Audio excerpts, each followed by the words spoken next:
Apple. Thanks to the iPhone, they've been the most profitable tech company this year, and years before that as well. But how did it all begin, and how long is this going to go for? To get an idea of how Apple boomed, we have to look at their product and their competitors. June 2010, Apple unveils the all-new iPhone 4. It's sleek, it's refined, and sells 1.7 million units in just 3 days, while Samsung barely scrapes 3 million shipments in over 3 months. And here's why.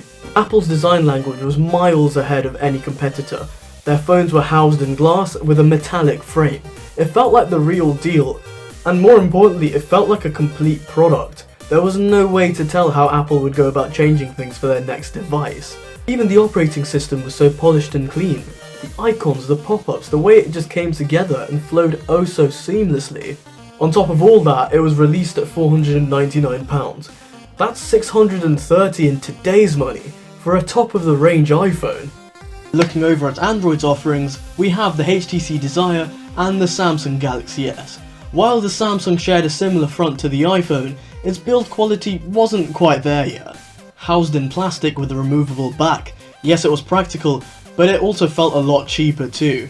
You could tell that there were upgrades to be made with regards to its physical composition. Likewise with the OS, it's animated, it's fun, but if you were going for a sleek professional look, then that wasn't it. Although they were ahead when it came to widgets and tools, it just added a lot of clutter at the time. Just a bit more tweaking and Samsung would have nailed it. It's a similar story with HTC, although you gotta give them credit for being way more creative when it came to having a non-uniform body putting their own style on it, or even releasing a flagship in brown as opposed to black or white. Compared to iPhone, however, it still felt quite clunky. HTC Sense UI was hands down my favourite variation of Android back in the day, with all its animated widgets, especially the flip clock, which became one of the hottest trends that year. Sadly again, the liveliness was just too much, and for those who wanted a simpler desktop, they all just went to iOS. Furthermore, these two devices highlight the two main problems with Android back then. There was no unity at all. A lot of choice, no doubt, but there was no one Android setup to represent Android as a whole, and two, the build quality lacked a lot. As a result, Apple ran away with 46% of the UK market share, whereas Android was left with a measly 1.97%.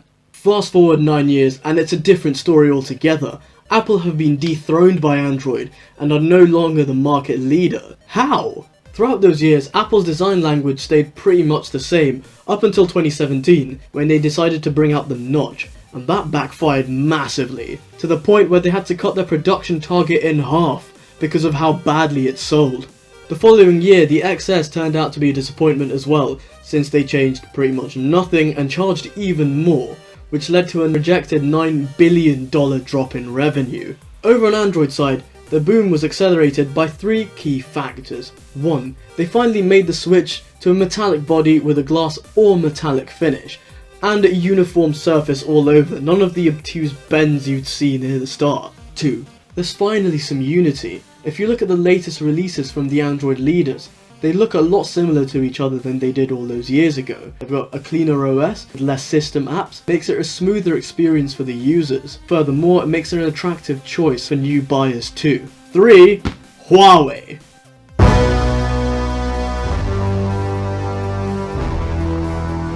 Forget 9 years, in the space of 3 years they've almost tripled their sales, coming from 108 million shipments in 2015 to 351 million in the first half of 2018 alone, adding to Apple's troubles by knocking them off second place, the first company to do so in 7 years. So, will the iPhone 11 put an end to their misery?